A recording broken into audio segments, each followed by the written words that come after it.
If you're passionate about change and love a good laugh, then you need to join Chuck and Joe. Chuck and Joe are a dynamic husband and wife duo, tackling the biggest issues across the nation and around the globe. With a blend of wit and wisdom, they dive deep into current events, giving you the lowdown with a side of humor. They're not just talking heads, they're your fellow freedom fighters, committed to sparking meaningful conversations. From politics to social justice, no topic is off limits. So hit that subscribe button and join the freedom fighter community today. Let's laugh, learn, and fight for a better world together. Welcome to the Freedom Fighters podcast, where serious meets funny, just like Chuck and Joe.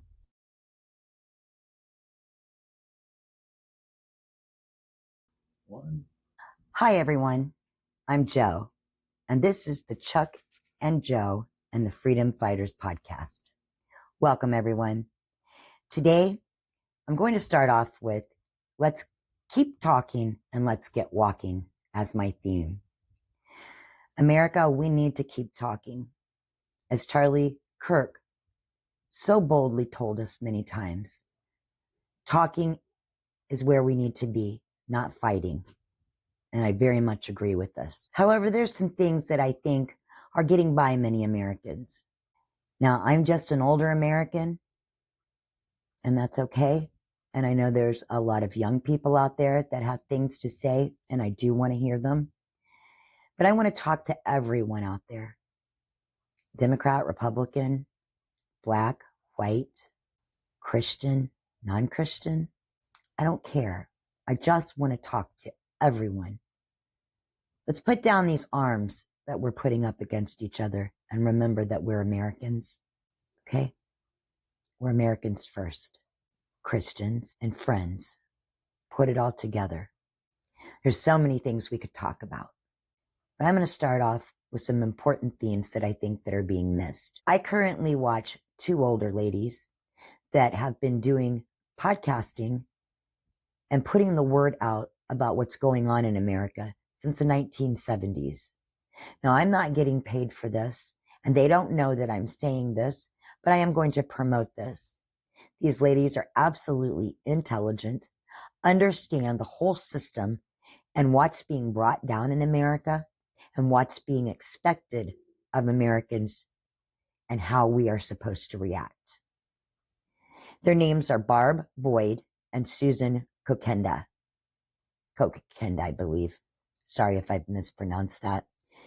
And they have a podcast called Promethean Action. You can bring that up at prometheanaction.com. They explain, perhaps the best that I've ever heard it put, the fight that we're going through in America right now with Republicans and Democrats, with Americans in the deep state. I'm going to do my best to explain just a small portion of what they're teaching me and what they've taught me. But I really wish that you would visit Promethean Action and listen to the history of how we've gotten where we are. I don't think it's ever been better put than by Susan and by Barbara. I'd like to start out with the United Kingdom. I know a lot of us think that the European Union and the United Kingdom are our brothers and sisters and our friends, and perhaps some of them are. But let's look at the big picture, everyone. We beat the British in 1776, and they've never really forgiven us. That Tea Party, you remember the one that we read about in history class? You know, the one where they dumped all the tea and the King of England was horribly upset because that was a great commodity back then. Well, that started off a revolution like we need to start today, this minute, yesterday. And what it boils down to is the United Kingdom has never forgiven us. They're actually helping to infiltrate our government and to bring into action all the things that they do and the things that they want from their citizens. If you look, America is supposed to follow. We give yearly to at least 176 different countries, and we receive nothing from them. Now, I'm not saying that we are doing things to get things back. But let's face it, everyone. There's a time when you have to take care of your own household before you can help anyone else, right? You have to take care of the ones around you. Well, we as Americans have been giving and giving and giving and not receiving. And that goes along with what I'm going to tell you about the United Kingdom. They have brought their form of government, because our government is based on theirs, to America, even though they didn't come here. They look down on us. You know, the snickers, the laughs when Americans walk by, like we don't know anything, right? You've heard it. Or if you've been to London or England, you understand. But let me tell you something. We can fight from the tyranny again. And I am not going to get into everything today. And I know that this might be a little confusing to you at this point, but I ask you to watch Promethean Action and get the history. And I will be bringing the history to this in further podcasts if you'd like to listen to me also. But right now, it would take probably a good couple of hours for me to even start this. So I'm going to tell Great Britain out. Just butt out. America is first. We take care of our household first, which we should have done a very long time ago. And if you can't see that as an American, then I'm sorry. If you can't have money to put into your pot, how do you pay it out? We are billions and billions of dollars in deficit, and yet we are still asked by the Democrats and the deep state to keep giving. Giving to what? American people that don't have the money to go buy groceries? I mean, President Trump says that the economy is growing, and it is. And he's done a wonderful job as president. But things are slow because the Democrats are slowing us down as Republicans and Americans at every turn. Now, I am not against any liberals or any Democrats. What I am against is anyone that doesn't see themselves as Americans. Americans that don't want to assimilate. And I mean Americans that are born here, or people that come into our country and don't want to assimilate. You don't just come to our country to receive. Somebody has to give that money. And who does that? The hard-working middle class and even the lower class. Because let's face it, most of us work paycheck to paycheck.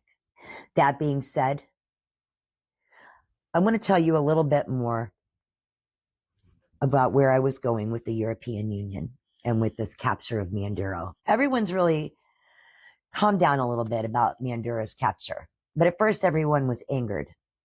I didn't understand why. He's a horrible person. He's done so many things. And I've heard it said time and time again from people that are uneducated that the only reason that we captured Manduro was for the oil. Well, that's not true. There are many reasons we captured him. One being the oil.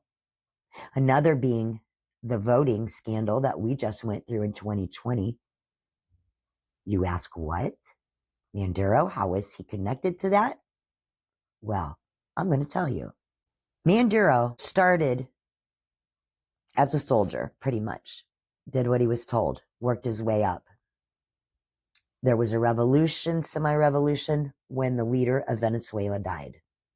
I'm not going to get into all their history, just the main facts here. And the facts are that Manduro ended up into power. And when he ended up into power, there was a false election that showed him winning. No one could understand it in Venezuela. They'd had such a great country. They were one of the leading countries in the world. Now Manduro saw to make that a thing of the past. What did he do, you say? Well, let me tell you. He got involved with what we call here in the United States election fraud. He found out that if you could take machines and rig them and put votes in at certain times in the algorithms, that it would go unnoticed. Well, they tried it in his country and it worked. But it didn't take long for the CIA, who I'm sure is also involved, the European Union, all the other countries that wanted the leaders they wanted put in. And when I say the leaders, it was picked people. just people that they wanted to know inside these governments so that they could take and rig the elections and put in people that would spread their form of government. They tried it over in Europe, over in Africa. It worked. There were many coups, many dictators were turned over, and new ones were put in. A lot of psyops, which is another thing that we will discuss later. However, they found that that worked. And lo and behold, came along Trump and the 2020 election. Maduro wanted to bring more cocaine into the United States, more other drugs, more fentanyl into the United States, cocaine, whatever he could get his hands on, because he was working on destroying our next generation, which I might add he did a pretty good job at. And he wanted to do other things too in the United States. Well, we all know that China helped back Maduro. And if you don't, well, I'm telling you. China helped with the fentanyl. They'd give them the product and the way they needed to make it. Maduro would facilitate it, and he would bring it to the United States. Okay? Well, then they got in, like I said, on this voting stuff, and they didn't want Trump in. So to make a long, long story short, they tried it in America, the first big, big country, to see if it would work in 2020. Of course, there were certain people, certain parties that already knew about this. And I guess since the Republicans were running, I'm guessing we probably weren't the party. That being said, Trump was beaten, supposedly. Well, I'm here to tell you he wasn't. And that has been proven also in court papers. There were many men who gave their lives and went and got information about Maduro, his cover up, and what was going on with elections around the world, and how they were starting a one world order that, guess what, didn't include Republicans or the United States as is. They wanted us put into something similar to a third world country. And it was working until these men that I speak of, ex-cops, ex-detectives, former CIA, FBI, even ones that were still working silently, gathered all the information. They knew Trump wasn't lying. He was being prosecuted unfairly. Well, Trump won his election, didn't he? Too big to rig. Too big to rig. They were scared. They should have been. All the information that they had gathered and that they had given to the FBI during the Biden administration was ignored. People were threatened, lives were taken, things were done, said, people moved, people disappeared, you name it. But they hung in there. The new FBI went in with Kash Patel. The new president went in. And they took this information straight to them, to the president and to the FBI. And lo and behold, guess what? Everything was true. It was fact-checked, given to Tulsi Gabbard. She went over it. She'd already been speaking to us all as Americans about election fraud, and now she had her proof. Now you ask what that has to do with Maduro, right? Well, like I said, Maduro facilitated all this. And that is why President Trump nabbed him, the main reason. So they couldn't go on changing the world without the world's permission. The people that lived in countries like us. That it wasn't fair that their leaders that they were choosing were not getting chosen. Mexico was in on this, Cuba, Venezuela, Russia even, to a degree. But that being said, it's in the open now. And we see you, Maduro. We see you, China. We see you, Russia. We see you, Cuba. We see you, Venezuela. But what I do say to the Venezuelan people is I hope that you take this opportunity that you've been given and make your country great again. Venezuelan people should feel like they can wear hats that says Venezuela, make them great again. That's from an American. Now, I want to tell you that we have to look out for the European Union also. Because in all this, the European Union is not our friend. Just like Trump has told us There are many reasons that I could lay on a table and again would take hours, which we will do one at a time and dissect here in the future if you stay with our podcast. My husband and I would like to share with you all the things that we are finding out. We would like everybody to join us, but especially older Americans. If you don't understand something, come here. I'm going to try to explain it in ways that maybe everyone can understand. And if you have comments, any generation, put them in. I read them. I want to know. I take criticism. And if I'm wrong, I certainly change things. But keep it nice, please. That's the only thing I ask. Now, switching a little bit, I want to talk to you just briefly, since this is one of my first, is my first podcast this year, and I would like to keep it a little bit shorter so that I can bring all these things down to smaller videos so that you can better understand what I'm talking about. I'd like to switch to Minnesota. Everyone, this is serious. We as Americans need to band together. Protesting is part of what makes America great. It is. Whether you are protesting something about animals or plants or the earth or for a country or for a state or for something that's happened to you. Protest. That's what America is about. But in protesting, we don't hurt each other. There is never a right time to put your hands on anyone else unless in self-defense. And what's going on there is terrible. But what I do want to talk to you about it is this all goes back to the European Union. Everything I told you about the British, about the European Union, they all have their hand in this. It's not just China, guys, gals. This is the truth. The United Kingdom is not America's friend. Canada, Prime Minister Mark Carney, he's not our friend at all. Trump is trying to protect us, and he is one man fighting an entire world order, a world order that I guarantee you don't want to be a part of. From what I've seen and from my take on it so far, and many others, it's perverted, it's inhumane, you certainly don't care about your neighbor, and you certainly don't care about your country or your God. That's not America. It's not America. And I'm going to tell you folks that have come in from other countries, we welcome you. All Americans, I'm pretty sure most Americans welcome you. Even MAGA, they welcome you. We're not what they say on TV, CNN, all those other news channels. That's why you should listen to podcasts. We're actually very loving people, which is why we haven't stood up and slapped anybody yet for the stuff going on.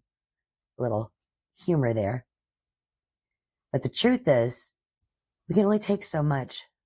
And this stuff has to stop. Europe has their hand in it. China has their hand in it. There are large billionaires pouring money into this. If you haven't heard by now, there were men that went undercover. They figured out what was going on. They got into a system that they were all using across Minnesota, and they were giving out vehicle numbers to ICE agents' cars and families.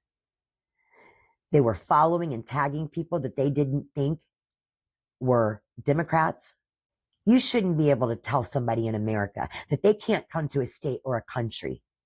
It's not what we're made on. Our forefathers made it for us to be free, not to be tyrannized by anyone. Remember that Boston Tea Party? We're back there. We're fighting. And man, America, we need to stand up now. You need to open your eyes. This gear that they've put together and these trucks that they have, and I don't mean literal trucks, they have decked everyone out. They all know how to communicate with each other. And this goes from senators to the House of Representatives, to the state and local levels, to teachers, to firefighters, to moms, dads, ICU nurses, brothers, sisters. And what's happening? Is it worth death? No, I don't think so. It is not worth death. We need to stand up. We need to show them that Republicans do care. I was listening to the Benny show today. I love Benny. He's one of my favorites. I love his passion for God. I love his passion for getting to the truth and his joking. And he had a guest on today that said something that hit me really hard. Perhaps you should watch Benny's show today. Hear it for yourself. But he basically said that Republicans, Christians, and Americans don't care as much for our cause to save the United States as the protesters for their cause for wokeness, immigration, etc. And let that sink in. Do you love your God enough to die for him? Do you love your country enough to die for it? You know, God saved Trump that day. If we agree about nothing else, I'm sure we can all agree upon that. One flick of the head and he would have been gone. You know that's divine intervention. But God also says in the Bible to help them who help themselves, okay? We need to help ourselves.